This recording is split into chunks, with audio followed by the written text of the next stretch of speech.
ছোট্ট একটি গ্রামে একটি কুকুর ছিল। সে খরগোশের ঘরের চারপাশে পাহারা দিত।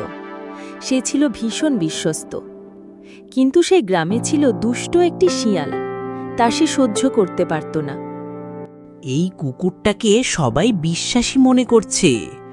যদি ওই কুকুরটিকে মানুষের সামনে বিশ্বাসভঙ্গকারী করতে পারি আমার বুদ্ধি দিয়ে, তাহলে ওর মান সম্মান একেবারে শেষ হয়ে যেত।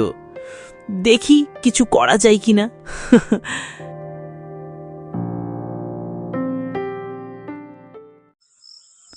রাতে শিয়াল গাছের নিচে কিছু শুকনো পাতা রেখে সেই পাতায় আগুন লাগিয়ে দেয়।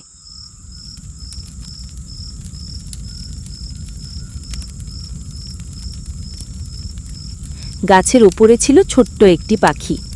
সে সব কিছু দেখছে আর মনে মনে বলছে, এত রাতে এই গাছের নিচে কি করছে বেটা শিয়াল? শিয়াল আগুন লাগিয়ে খুশিতে বলছে, হ্যাঁ, কাল সবাই ভাববে ওই কুকুরটাই এখানে আগুন লাগিয়েছে।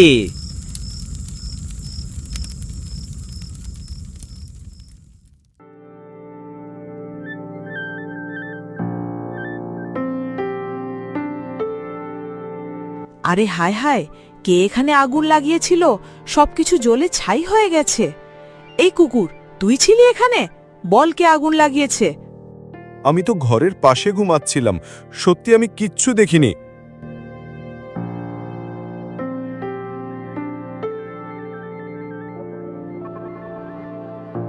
আমি তো রাতে দূর থেকে হঠাৎ ধোঁয়া উঠতে দেখেছিলাম। কুকুর হয়তো আগুনের খেলা খেলছিল ওখানে।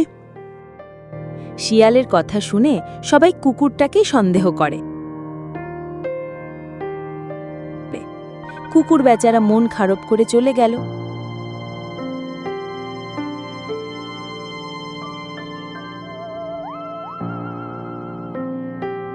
তখনই একটি পাখি গাছ থেকে নেমে আসে আর কুকুরকে বলে, শুনো ভাই, আমি সব দেখেছি।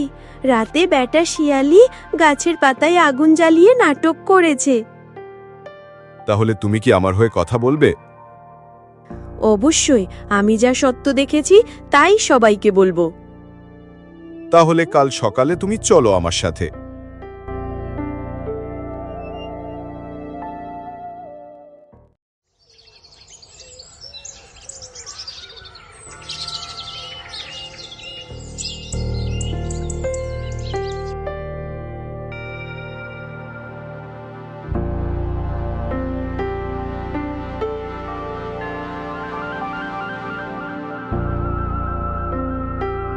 পরদিন সকালে পাখি আর কুকুর আসলো এবং পাখি সবার সামনে সত্যি কথা বলল। আমি রাতে গাছের উপরে বসেছিলাম, হঠাৎ দেখি বেটা শিয়াল গাছের পাতায় আগুন লাগিয়ে দেয়। তখন আমি সব কিছু দেখেছি। তাহলে তো কুকুর নির্দোষ। আমরা অযথাই তোমাকে সন্দেহ করেছি। তুমি আমাদের সত্যিকারের বন্ধু। আমি ভুল করেছি, সবাই ক্ষমা করো।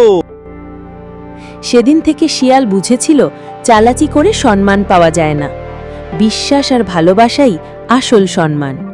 আর কুকুর, সে হয়ে ওঠে গ্রামের গর্ব।